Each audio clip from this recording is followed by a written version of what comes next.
Hello, welcome to the Learn English Lab.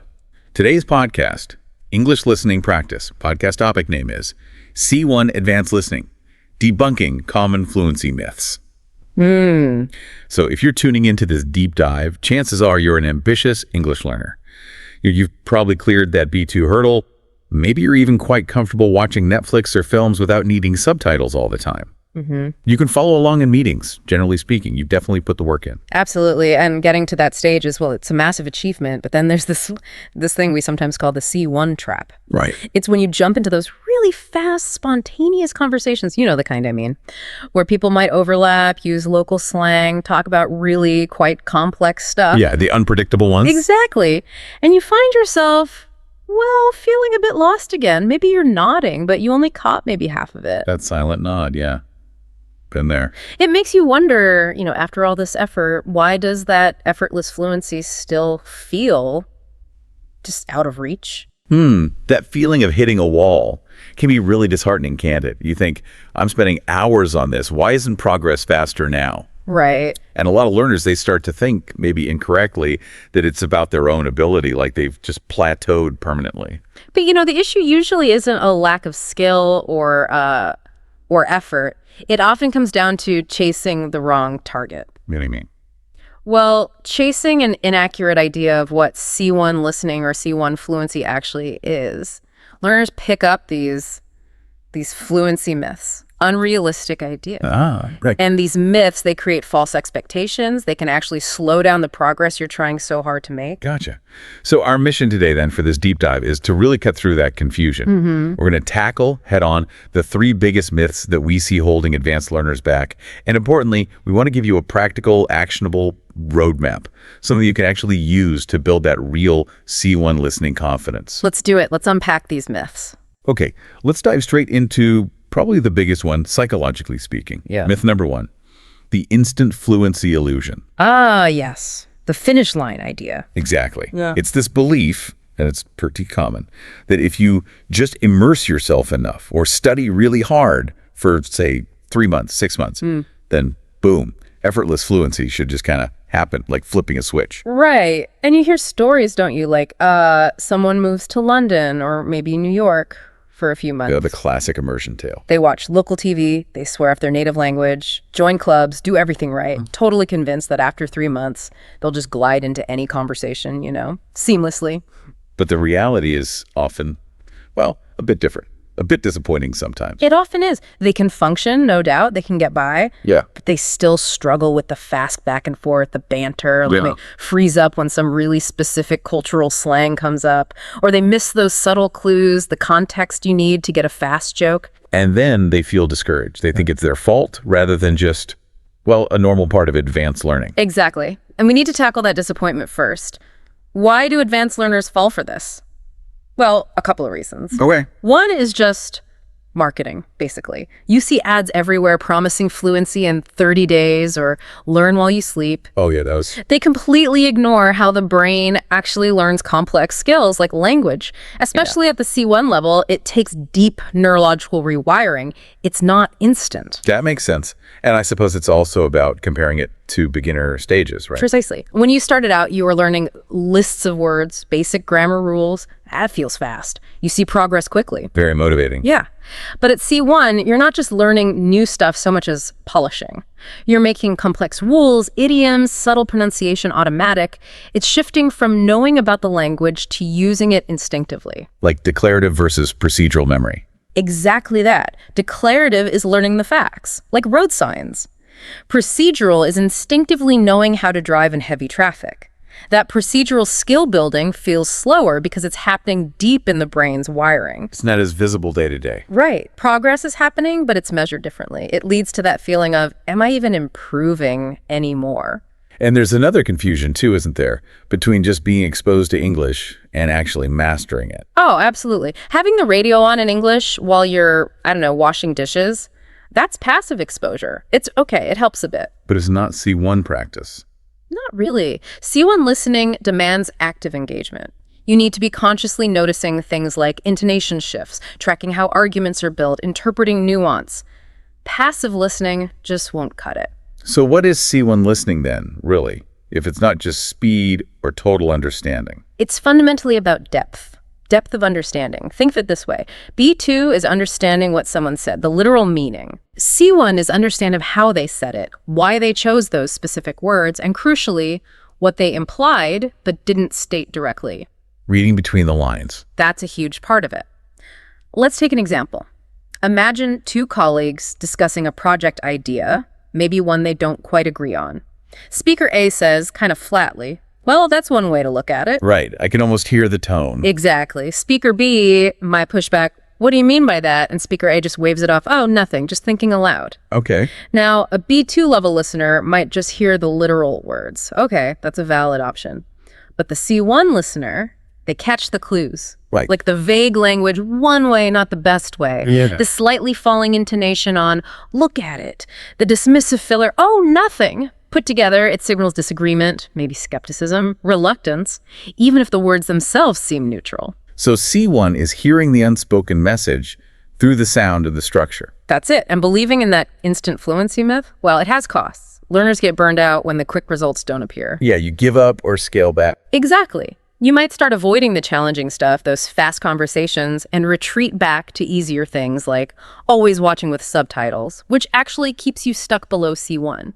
So what's the antidote? What's the actionable takeaway here? It's embracing a growth mindset over a fixed one. You have to accept that fluency isn't some finish line you cross. It's a skill set you keep developing constantly. Right. It's a journey. It is. And a practical thing you can do is check your own expectations. Take a really high, maybe unrealistic expectation you have. Like, I must understand every word of this political debate after 6 months. Yeah, something like that. And consciously replace it with a more process-focused goal. Something like, my aim is to get better at tracking the main arguments and understanding the speaker's attitude, even if I miss some specific words along the way. That feels much more achievable and less stressful. It takes the pressure off immediate perfection and lets you value the small improvements. That's key for long-term motivation. Okay, that growth mindset idea leads us nicely into myth number 2. This is the obsession many advanced learners have with achieving a perfect native-like accent. Ah, yes, the Hollywood actor or BBC newsreader syndrome. Exactly. Believing that true fluency means you have to sound completely indistinguishable from, say, a specific type of British or American speaker. Imitation equals fluency. And this one is, well, it's really counterproductive, especially at the C1 level. It massively misdirects your valuable study, time, and energy. How so? Well, think about it. The time you spend agonizing over getting your sound exactly right for a specific dialect, that's time you're not spending on developing the skills that actually define advanced listening. And the standard itself is unrealistic anyway, isn't it? Totally unrealistic for most people. Think about highly educated, successful professionals around the world who speak English fluently. Do they all sound the same? Of course not. No, they often retain features of their first language accent. Exactly. And that's perfectly fine. It's part of their identity. It's absolutely not a sign of being less fluent. Your accent is part of who you are, not some kind of error to be erased. So the real problem isn't the accent itself, but the obsession with changing it. Yes, because that obsession distracts from the real C1 skill here, which is perceptual flexibility. Perceptual flexibility. Okay, what's that? It's your brain's ability to understand diverse accents. If you train your ear only for, say, standard American English, you make yourself vulnerable. What happens when you encounter someone with a strong Scottish accent? Or Indian English?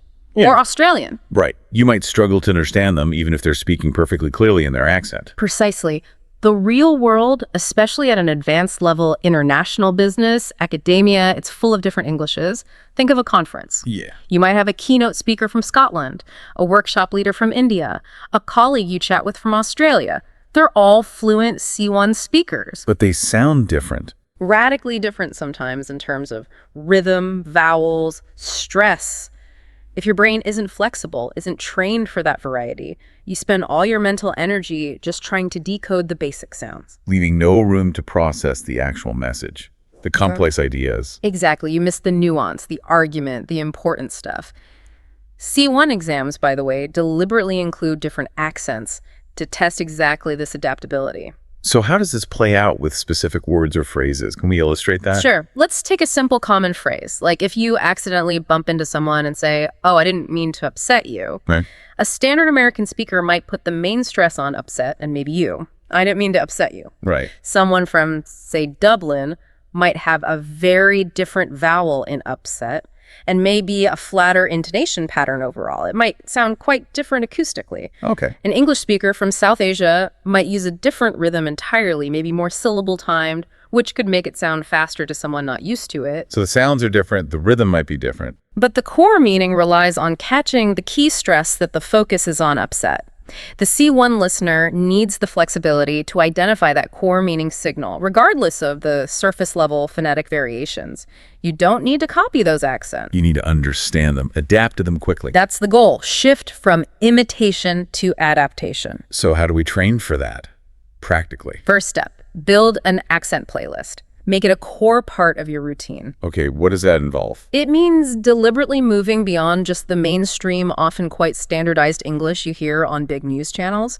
You need to actively seek out variety. So find different sources. Yes. Make a list.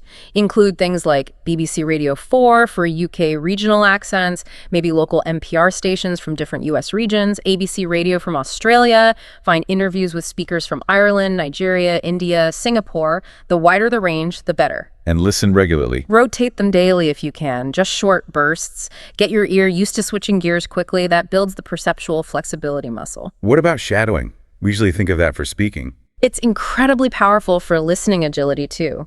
Take a short clip, maybe 30 seconds, in an accent you find challenging. Okay. Listen to it, then immediately try to repeat it back. But here's the key. Don't obsess over perfect pronunciation. Focus intensely on matching the rhythm, the speed, the music of the speech, the intonation. So you're training your ear and your mouth to recognize the patterns. Exactly. It helps your brain map the acoustic features of that accent. It's like an active immersion drill for your auditory system. And focusing on intonation seems really key here too. It's far more important than tiny pronunciation details. Intonation carries so much meaning, emotion, attitude, grammatical structure. Think about, "I need to talk to you." Yeah, could be a simple request or something serious. Right. The rise and fall tells you if it's polite, urgent, angry. If you miss the intonation, you miss the real message. That's C1 currency.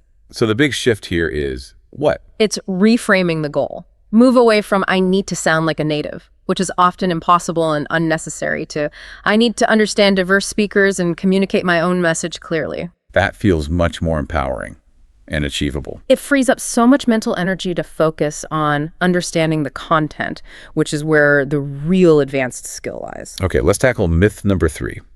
And this one, I think, causes the most immediate anxiety in the moment. It's the perfection trap.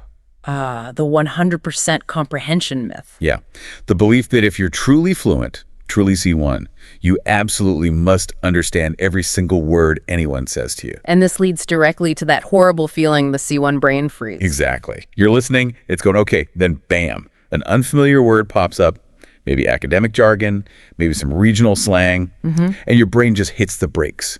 You stop, you try to mentally rewind and figure out that one word. And while you're doing that, the conversation has moved on, the speaker's already 5 seconds ahead, maybe onto the next key point, and you've completely lost the thread. it's a killer for real-time comprehension. And you know what? We need to be really clear about this.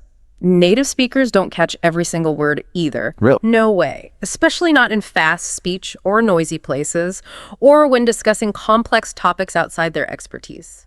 They instinctively use context, redundancy in language, and prediction to fill in any small gaps. So expecting 100% word-for-word understanding isn't just unrealistic for learners, it's unrealistic, period. Absolutely. The goal isn't perfect transcription in your head, it's efficient meaning extraction.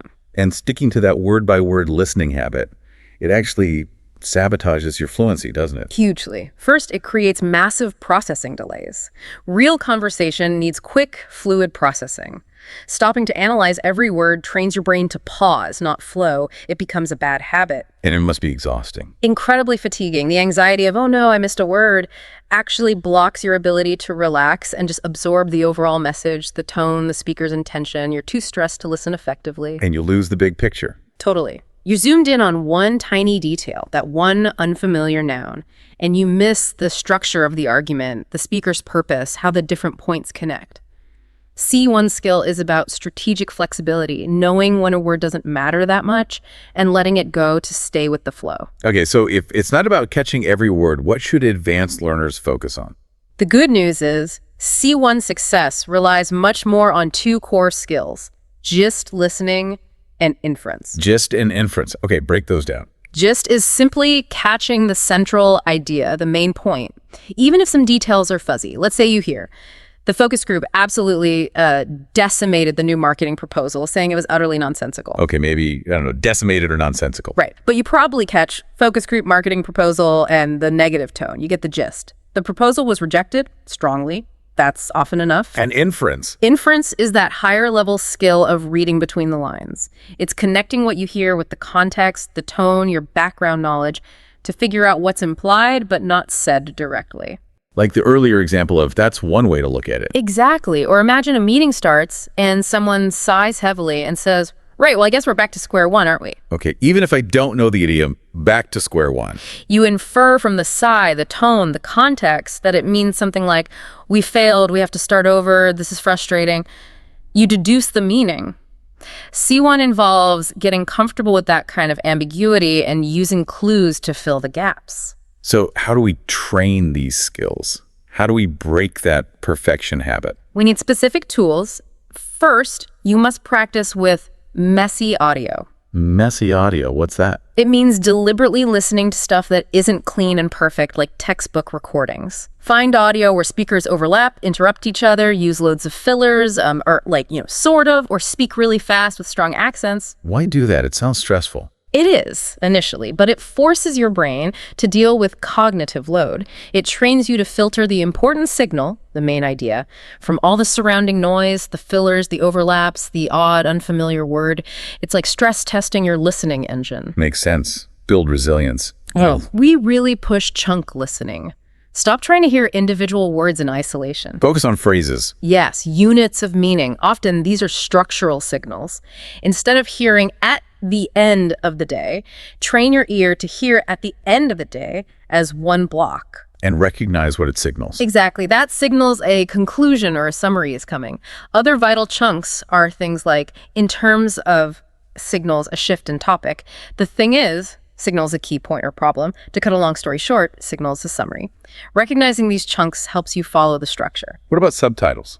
People often rely on them. They can be useful, but need to be used strategically, not as a constant crush. We recommend a 3-step process. Step 1, watch, listen without subtitles. Focus only on getting the main gist. How much can you understand first time? Step 2, watch, listen again with English subtitles. Now use them specifically to identify the key words or phrases that blocked your understanding the first time. Don't just read along passively. Step 3, watch, listen a final time without subtitles again. Test yourself. Has your comprehension improved? Can you follow the flow better now without the visual aid? So subtitles become a targeted diagnostic tool, not just a passive support. Precisely. And one more really crucial strategy, active prediction. Predicting what comes next. Yeah. Keep your brain actively engaged. Don't just wait for words to hit your ears. As you listen, constantly try to anticipate where the speaker is going logically. If you hear, there are several advantages. First, you predict a list is coming. If you hear, on the other hand, you predict a contrasting point. So you're tracking the argument's direction. Yes, and that's far more important at C1 than catching every single vocabulary item. You're engaging with the structure of the communication. The big psychological shift here then is, it's okay to miss words. It's not just okay, it's normal. Missing words doesn't equal failure. Advanced skill lies in your ability to instantly, often unconsciously, reconstruct the intended meaning using context, flow, prediction, and those structural markers. You're training your brain to be a smart editor, not a perfect transcriber. Okay, so we've busted the myths. We know fluency isn't instant, accent perfection is a red herring, and understanding every single word is the wrong goal. Now let's get really practical. Let's talk about the proactive steps, the actual tools you need. Let's build your C1 listening toolbox. Right. To make real lasting progress, your practice needs structure. We like to think of it in terms of 4 pillars of C1 listening practice, and you really need all 4 working together. Okay, pillar number 1. Pillar 1 is exposure quantity. This is the foundation. You simply have to consume a lot of authentic English, different topics, different formats, just get those hours in. Yes, sense. Pillar 2. Pillar 2 is focus. Quality. This is where C1 practice gets specific. It's not just listening passively, it's actively zooming in on particular elements. Like what? Maybe one session, you listen only for the speaker's tone. Are they enthusiastic, skeptical, annoyed? Another day, you listen only to spot idioms or phrasal verbs. You're analyzing the how, not just the what. Got it. Quality over just quantity sometimes. Yeah. Pillar 3. Pillar 3 is output, activation. Listening is input, but you need output to make it stick. Passive learning isn't enough at this level. So doing something with what you hear. Exactly. Shadowing what you heard, summarizing the main points aloud, maybe even transcribing a tricky sentence or two, discussing the content with someone. You have to activate that language. And the final pillar, number 4. Pillar 4 is reflection, awareness. This one is so often missed, but it's crucial. It means consciously stepping back and thinking about your listening. Ask yourself, what confused me in that clip? Why did I misunderstand that part? What patterns am I noticing in my mistakes? Are certain accents still difficult? Then you use that awareness to adjust your practice going forward. Without reflection, you might just keep making the same errors. Exposure, focus, output, reflection. Yeah. All 4 needed. Okay. Yeah. How does this translate into like a daily routine? People need something concrete. Totally. Let's sketch out a possible daily routine, say 30 to 60 minutes, that hits all 4 pillars. You can adjust it, of course. Okay, let's hear it. Start with a warm-up, maybe 5-10 minutes. Keep it low pressure. Pick a short clip, a news headline, a movie trailer. Listen once. Just try to catch the topic, the overall mood. No rewinding, just tune your ear in. Nice, easy start. Then dedicate maybe 15-20 minutes to focused practice. And rotate these drills daily to keep things fresh and target different skills. One day, do a shadowing drill. Focus purely on matching the rhythm and flow, even if you stumble on words. You're training listening agility. Another day, try a chunk hunt. Listen specifically for those 3 to 5 word phrases that structure speech, as a matter of fact, in the long run, point being, and write them down. Or tracking specific things. Exactly. Maybe do discourse marker tracking. Just listen for the connectors. However, furthermore, that being said, incidentally, and notice how they signal shifts in the argument. These are like the road signs of conversation. Okay. Warm up, focus, practice. What's next? Next comes extensive listening. Maybe 10-20 minutes. This is your quantity time. Choose something challenging, a podcast interview, a TED Talk. But here's the rule. No pausing, no rewinding. Just let it wash over you. Kind of, but stay focused. The goal is to build listening stamina, get comfortable with the natural speed and flow, and practice holding on to the main gist even when you don't catch everything. Builds tolerance for ambiguity, too. Precisely. And finally, the crucial last 10 minutes.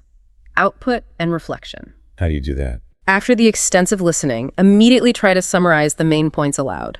What were the key arguments? Then maybe jot down 3 main takeaways, 1 interesting phrase you want to remember, and critically, 1 thing that genuinely confused you.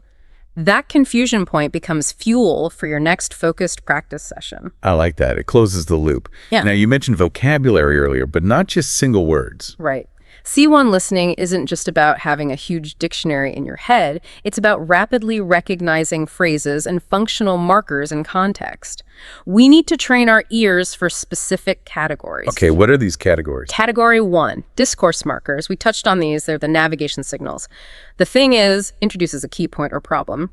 Having said that, signal the contrast is coming.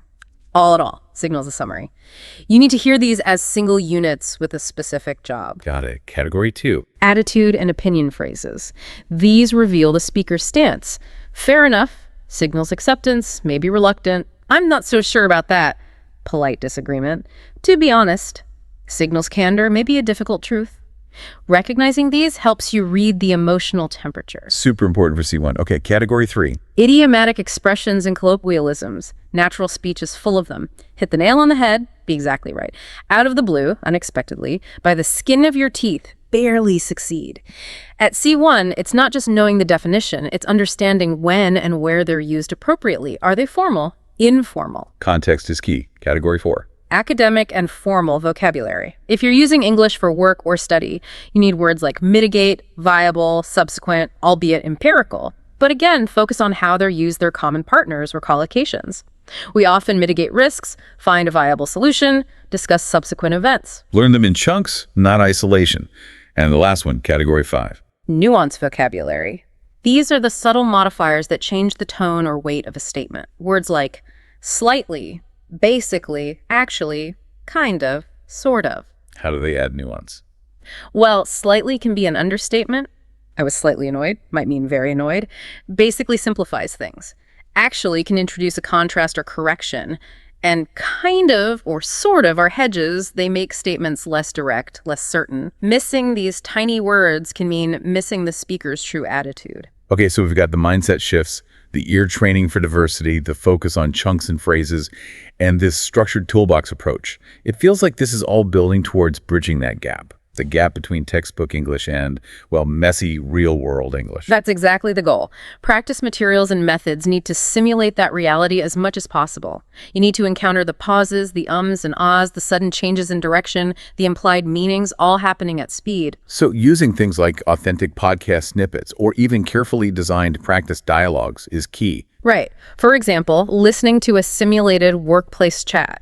You're not just listening for facts. You're training yourself to spot the exact moment someone raises a concern using a phrase like, yeah, but the thing is, or how they use, okay, so moving forward to signal a shift towards solutions. Or listening to a debate, maybe on a social issue. Exactly. You practice tracking the back and forth, noticing how one speaker uses, well, I see your point, but, while another uses a stronger, absolutely not, the evidence shows. Yeah. You're decoding not just the arguments, but the interaction, the level of agreement or disagreement. It's about understanding the dynamics. Okay, this has been incredibly detailed. Let's try and pull it all together now. For someone listening who's thinking, right, I'm ready to tackle this, what's the final concrete action plan? Okay, let's distill it down to a 7-step C1 listening action plan. Something you can start literally today. Set measurable goals. Ditch vague aims like, get better at listening. Be specific, for example. By next month, I want to understand 80% of the main points in a 10-minute news podcast that features 2 different regional accents I find difficult. Measurable, targeted. Step 2. Implement the structured daily routine, that 30-60-minute block we talked about. Make it non-negotiable. Ensure you're hitting exposure, focus, output, and reflection consistently. Consistency builds those automatic skills. Step 3. Commit to weekly challenges. Push yourself beyond the routine sometimes. Have an accent exploration day where you only listen to accents you struggle with, or try a speed burst session, listening to familiar content at 1.25x speed just to challenge your processing. Keep it interesting. Step 4. Expand your listening phrase journal. Make it an active tool, not just a list. When you log a discourse marker or idiom, don't just write the definition. Note the context you heard it in. What came before? What came after? How did the speaker use it? Note common collocations. Step 5. Practice active comprehension. Don't just listen passively. Use materials that ask you questions about inference, tone, speaker attitude, purpose, not just what did they say. If possible, role-play scenarios based on dialogues you've listened to. Try and use the new phrases yourself. Activation. Step 6. Track your progress and pinpoint weaknesses. Reflect weekly. Maybe record yourself briefly summarizing what you understood from a challenging clip. Listen back. Where did you struggle? Was it speed? A specific accent? Complex grammar? Identify recurring problems and then use your focused practice time to drill down on those specific weaknesses. Targeted practice. And finally, step 7. Stay engaged and motivated. This is a marathon, not a sprint. So mix things up. Listen to serious debates one day, a lighthearted sitcom the next. Find topics you genuinely enjoy. And really importantly, celebrate the small victories. That moment you suddenly understand an idiom you didn't know before. Acknowledge it, pat yourself on the back. It keeps you going. That's a fantastic practical plan. You know, it strikes me that the real shift here, the big takeaway, isn't about reaching some mythical state of perfection. Not at all. It's more about developing resilience, isn't it? Fluency isn't about never struggling. It's about knowing how to recover quickly when you do struggle. How to use context, how to infer, how to adapt, and just keep the conversation flowing naturally. That's beautifully put. That shift in perspective changes language learning from this constant stressful test into something more like an enjoyable, adaptable, lifelong companionship with the language. It becomes a skill you use, not a standard you fail to meet. Precisely. Real success at C1 comes from that strategic, consistent effort, understanding the real nature of advanced listening and focusing your energy in the right places. Not chasing myths. So a challenge for everyone listening right now. Think about those 3 myths. Which one resonates most with you? Maybe the accent obsession or the perfection trap. Pick one. And then choose just one strategy from the toolbox we discussed, maybe starting an accent playlist or trying the 3-step subtitle method, and commit to implementing just that one thing this week. A small, strategic change can make a big difference. We really hope this deep dive from the Learn English Lab has given you a much clearer picture, a practical roadmap for tackling C1 listening and really boosting your confidence. Absolutely. If you found these ideas and strategies useful, if this has sparked some motivation, please do help us out. Remember to like this video, share it with fellow learners, and subscribe to this YouTube channel for more deep dives into advanced English topics. We look forward to digging into another topic with you soon. Until then, keep listening actively, keep reflecting strategically, and keep making that progress. Thanks for joining us.